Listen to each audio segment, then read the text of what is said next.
I am pleased to welcome today Barbara Roux-Levrat, who will share with us what is the easiest way to create your ideal life. And within the next half hour, you will find out more about what radical responsibility is all about, what role your mood plays in your life, and last but not least, why female energy will lead the world in the future. So welcome, Barbara, and thank you for participating to this talk. Would you like to say a few words about yourself? Yes, absolutely. Thank you so much, Ulrike, for this opportunity. You really came into my world, right? And I see you as a manifestation of what I'm putting out there, that I want to put my voice out there. To introduce myself, I would say that I come from Latin America originally, which is a very chauvinistic part of the world, as we all know. And maybe this is why the topic also came up, right? Stop blaming men. Because, we'll go into that later. So I moved here about 25 years ago. And originally I had studied computer science and business. And it was only until 10 years ago that I realized, oh my gosh, my heart was not there. And I discovered coaching and I became a coach. And I just love the process of transforming people. And so here we are today. Okay, thank you very much, Barbara. I'm really happy as well that I stumbled over you via LinkedIn and that we found each other for this interview. We have a title that is maybe a little bit provocative for some people. It's about Stop Blaming Men. And what I see in this title is a big message of self-empowerment. But before we go into the positive aspects of this, what if we do not stop blaming men and if we make other people responsible for a situation where we are in? Yes, great question, Ulrike. I mean, when we fall into the blame game, nothing good can come out of it, right? Because putting the blame means putting the power to somebody else, when basically we are like not being the protagonist of our life, right? And not only that, what happens when I'm thinking that, it's my boss, I'm not getting the promotion because he's mean and he doesn't like me, and my colleagues, they don't recognize my work, and my husband is not helping me. Whatever, wherever, and to whoever we are blaming, we're going to create terrible feelings, right? We're going to feel frustrated because frustration is the result of trying to change something that actually we cannot change, right? So we're going to create all sorts of negative feelings, Ulrike, whether it's frustration or anger, or self-pity, right? Sadness, helplessness. And what happens? We know now that the universe is a field, and whatever we plant into that field, we will reap. So if what I am planting is frustration and anger and self-pity, I'm just going to get more of that. And secondly, I want to say that when we are in the blame game and fail to take responsibility, we're going to repeat that situation.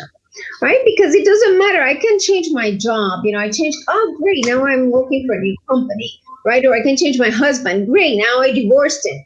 But if I didn't change inside, I'm going to experience exactly the same situation.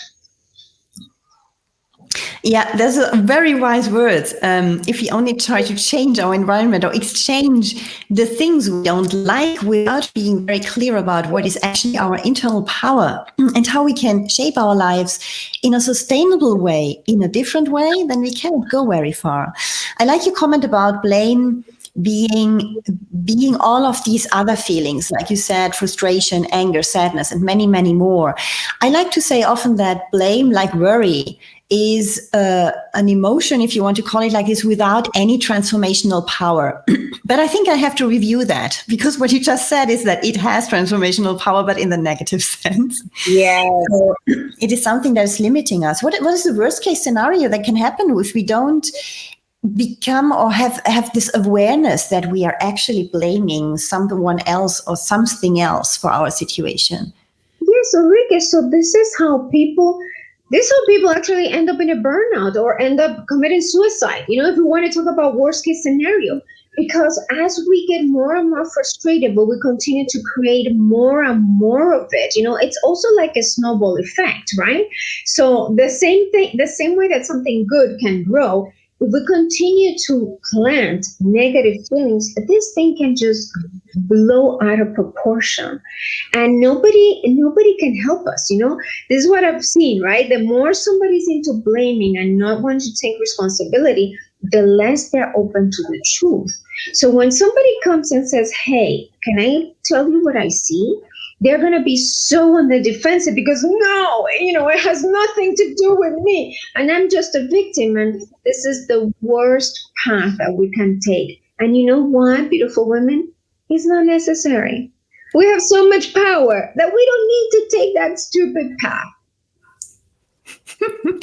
Yes, exactly. And that brings me to my next question very nicely. What is in reach if we take that power? Yes, Ulrike, to me, this is fascinating. Right now, we are discovering that we are gods. I mean, Ulrike, what ancient, manuscripts, from all types of religions were telling us we are gods. Now, physicists, probably the people that are the least religious in this world, right? Physicists are telling us, oh, yes, actually, what we have discovered is that the particles in an atom are shaped and changed according to who is observing them. Isn't that unbelievable? So, what wise men were telling us thousands of years ago, wise men and women are telling that same thing to us now. We are God, so we really have, it's all within our powers to create the life that we love. Right? So and we are just underestimating this power. And this power, Ulrike, what I love is not based on hard work and and these bad feelings. No, is the opposite. When we realize that actually gods don't create by doing. Gods create first and foremost by being. Is being in that energy, because everything is energy. Mm-hmm. If you're listening to you like this, we were just motivated right away to go into a self-meditation to find that something somewhere inside of us. I think that it's quite compelling, to find out how you can achieve this state of mind, how you can actually access to this inner world, which is finally coming from the inside to manifest the life that you want on the outside. And I can imagine the audience is now wondering, well, that sounds great, but how can I get there? What can I do? Can you give us a few hints that are like relatively simple first steps that someone can do? Yeah, absolutely. This is where the radical responsibility comes into play, right? And I think, Ulrike, this is such a topic of today because of the pandemic. What has the pandemic done?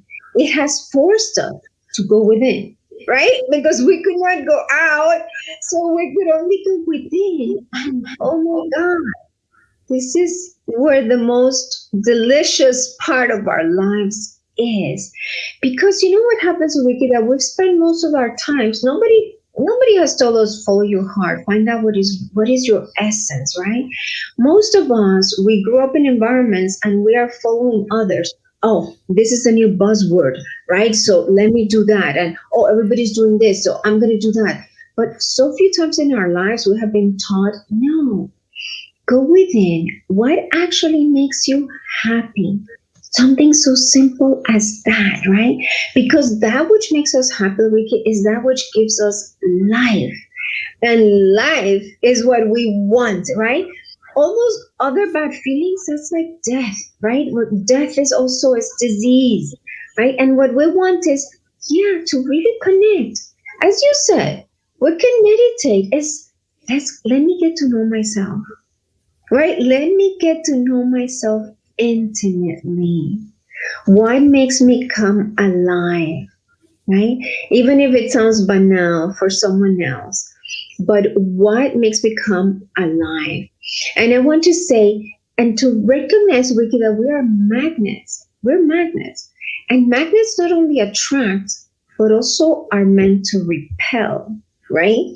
As soon as we're attracting something, we're also repelling something else. So all the more reason to know, wait, what am I attracting? And to know that, Ulrike, we have to know ourselves. Actually, this is what I do a lot in my work, is help my clients to intimately know themselves, to understand, why am I attracting bosses who behave like this or that? Why am I attracting partners who are unfaithful, right? Why? But that's it. Even I will tell you this, yesterday, a client of mine was telling me, yes, I feel very frustrated at work. My colleagues don't recognize my work. I do something great, but they just minimize it.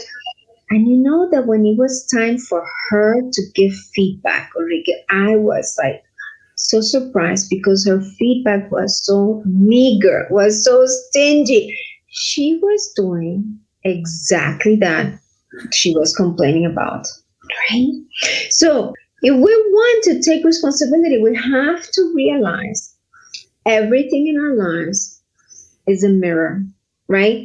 Whatever I have outside, I have it inside. So whatever if I say, well, my clients are stingy, I'm stingy, right? If I say, oh my God, my partners are selfish, I'm selfish. I mean, even if it sounds like, really? Yes, really. Whatever we are manifesting, we have it inside. So that's why the minute that we know ourselves, then we are like, aha, we get big ahas, and then makes it a lot easier to change our lives. Mm-hmm. And that is what radical responsibility for your life is all about, as far as I understand. So I can imagine that for quite a few people, this is pretty hard to swallow, because obviously there are a lot of circumstances around us that fall on us, that happen to us. I mean, the pandemic is the best example. Nobody individually asked for that, and it just came. And we have a lot of situations where we feel overwhelmed, surprised by what's coming. And at the end, we think that this has nothing to do with us, and we were just unlucky. But I also believe that this is not true. So you already shake your head. I already believe that this is not true, because at the end, there is a huge level of self-responsibility which we can take, in the minimum, about taking the responsibility on how we react to the situation and how we want to manage the situation. This is in our hands. I don't know if you want to elaborate a little bit on that, maybe. Yes, I would love that, Ulrike. I would love that. Actually, one of my mantras is, I am so lucky. And I have taught this to my kids as well. We're so lucky. We're so lucky. To my partner also, we're so lucky. So lucky things are always happening to us. And the pandemic is a great example, Ulrike. Yes, the pandemic is here. Yes, some people have gone totally bankrupt, but some people have become millionaires. Right? As simple as that. Some people have realized, oh my God, my marriage is crap. Let me get out of here. So that's a blessing. To me, the pandemic already has made any situation that we had in our lives has made it more acute, right? If we had bad relationships, they became really bad, right? If we were only depending on one income stream, okay, and maybe we cannot do it anymore, then okay, oh my gosh, then I have no money. Right, but independently of the circumstances, we get the fact, this is the universe, the way the universe works. We can turn any situation, instead of seeing it as a roadblock, we can use it as a bridge. This is just a fact of life, right? And we all know examples of this all around us, right? And famous people too. We all have the capacity to turn any adversity into a bridge, because we are gods. right? So we it's always a choice whether I want to act like a victim or I want to say, okay, so what is this showing me and how is this an opportunity, right? Actually, when I couldn't get a job in IT when I first moved to Switzerland, that was great because it showed me, my God, I never liked IT. Like, and imagine me, an IT person, like programming, like it just doesn't match me at all. But this is how little I knew myself when I was 17 and I had to choose a career, right? So really, if we choose that, Ulrike, we can see everything that happens in our lives as an advantage, as an opportunity, as a bridge, as a door opening, as something wonderful. It's about seeing failure as a learning as well. And as you say, maybe even anxiety as an opportunity for growth. And I think there are a lot of signals out there which we usually perceive as something negative because we feel harmed or we feel hurt in our confidence, for example, whereas maybe there is something positive in there. You said as well, and that's what I was saying in the introduction about yourself, that female energy will lead the world. What do you mean by that? Especially, first of all, what's your definition of female energy? Yes, female energy to me is being. Male energy is more doing. Mm-hmm. Female energy is more heart-centered, right? Male energy is more head-driven. And you know what I see? Look at who are the leaders, even in the pandemic, that are standing out. Women like Jacinda Ardern, right, of New Zealand. And what is she being guided by? That she has so much compassion. Female energy to me has a lot to do with compassion. And what has guided this world, if you think about it, is this male energy that is based on fight and dominance, right? And I'm going to go to war because I'm going to force you to do my will. And, and even if other people die, who cares, right? And female energy is so the opposite. Is actually, no, we don't even need to fight, right? Like, let's just find common ground, right? It's such a peaceful energy, so full of compassion. And it's so heart-centered. And Ricky, that's exactly what we need to create our best life. You know why? This is what I tell my clients. Whatever you do in your life, check always your energy. Check, why am I doing something? Because we cannot fool the universe. We cannot fool the universe with our actions. I cannot say, I'm going to give a lot of money to the poor. And then that means that, wow, I'm going to receive a lot of abundance. No, because it depends on why you did it.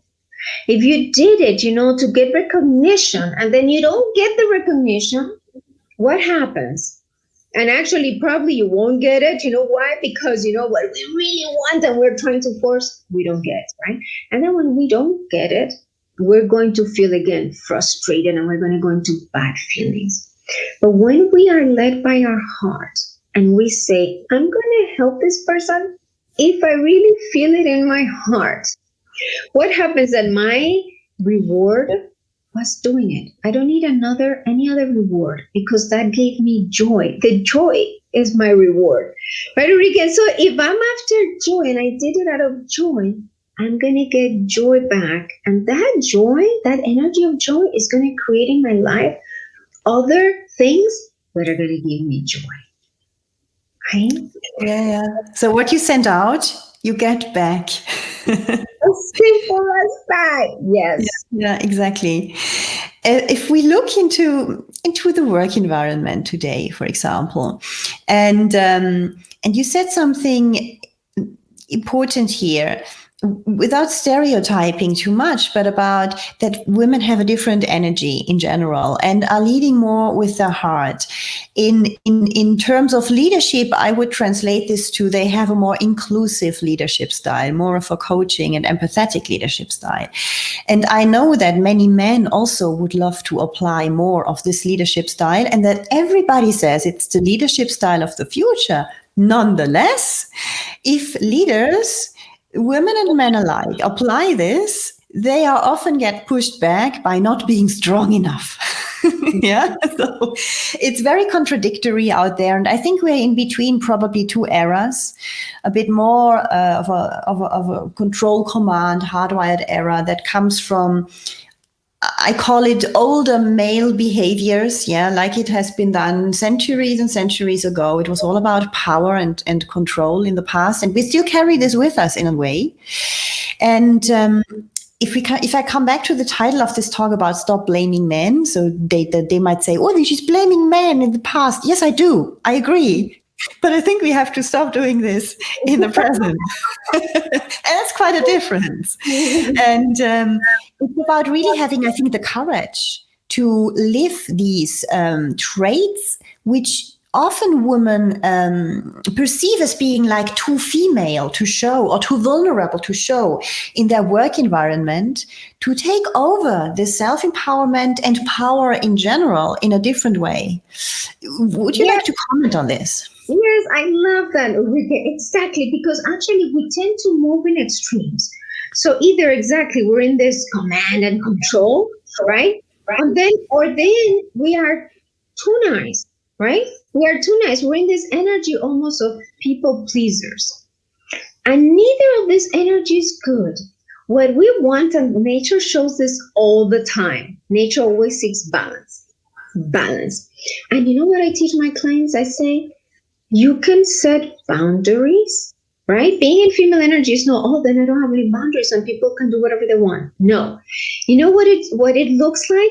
Is I can set boundaries, but I can set them with love.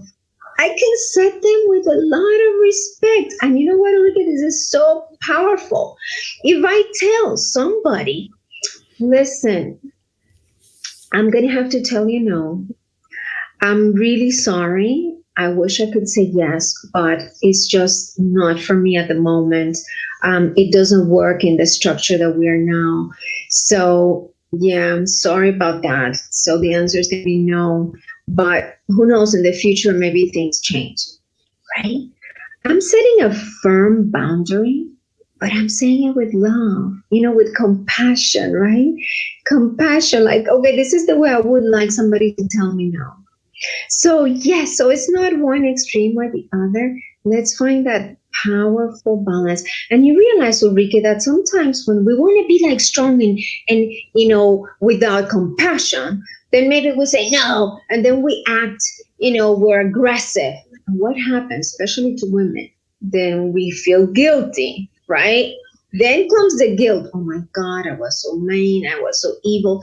And you know what happens? That makes us weak, because next time we don't want to feel guilty. So we're going to think twice about setting the boundary, right? Oh my God, because I don't want to end up, being the bad guy or the bad girl, right? So no, let's find this balance that we can set boundaries. We can say no. We can tell somebody, listen, I'm going to have to let you go, but we can do that with compassion and with love, and everybody feels better, and we make the world a better place. Thank you very much. I think it's time already to wrap up a little bit. So I have noted 3 points actually, which I would like to reshare with the audience, what you said. When it comes to stop blaming men and stop blaming others in general and taking over radical responsibility for our life. So 3 things which you can do. The first one, the basic probably of all, is know yourself. Intimately know yourself, really connect to yourself, and understand, first of all, who you are and what you want to achieve, what truly counts. Be very clear on this, and just take this time to step out of this crazily busy world. Yeah, sit down in a place, go for a walk alone, and just think about this properly once. Give yourself the time and the luxury to do this, because it will make a huge difference for everything that will follow. Step number 2, that comes then with it in practice. You said, check your energy. Because what you send out is what you get back. If you send worry out, you get worrying things back. If you send whatever fear out, you get things back that makes you fear even more. Whereas if you send like confidence out, or trust, or love, or joy, then the chances are high that you get this back. So really be aware of your energy. Sometimes we think we send out joy, but there's so much underlying worry that actually we send out worry. Yes. We don't realize it. So it's also about stepping back, taking the time and listening, learning to listen carefully to yourself. What energy are you sending out? And this can explain a lot also in your relationships, not only at work, in every situation of your life. And then number 3, that was about setting boundaries, because it's not because you're leading with your heart and you're letting out more emotions and you're just led more by your emotions and you just acknowledge them that you cannot set boundaries. You can set boundaries. But if you do this also in a way with love and respect, again, you get back what you send out, and you can by this manage your life still in a very self-determined way, and probably much more self-determined without doing all of this.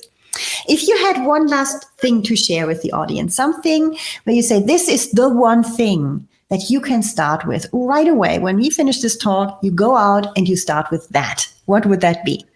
Yes, good that you asked that. Really, the number 1, find a group that has high energy. Because, Ulrike, we're all constantly calibrating, ourselves to the people around us. And most of the time, our family, they probably don't have the best energy. If we want to change our lives the fastest way possible, we have to get into a higher energy, and that we find a group, find a tribe, not that has like a nice energy, cute energy. Yeah, a lot of self-help groups are all about, sharing how bad I feel and all the problems I had.